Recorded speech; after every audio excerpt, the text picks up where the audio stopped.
Welcome back. In today's quick guide, I'm going to show how to allow your followers to reply to your Instagram stories using the latest update on PC.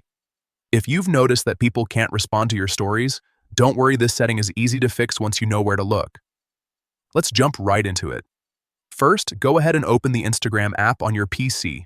Make sure you're logged into your account because all the changes we're about to make happen inside your personal settings. Once you're in, look over to the bottom left corner of the screen. You'll see three horizontal lines. Click on those to open up the main menu. This is where Instagram hides most of the important controls.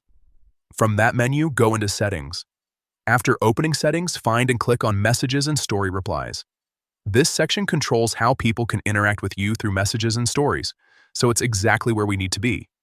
Now, inside that section, look for Story Replies. Click on it, and you'll see a few different options for who can reply to your stories.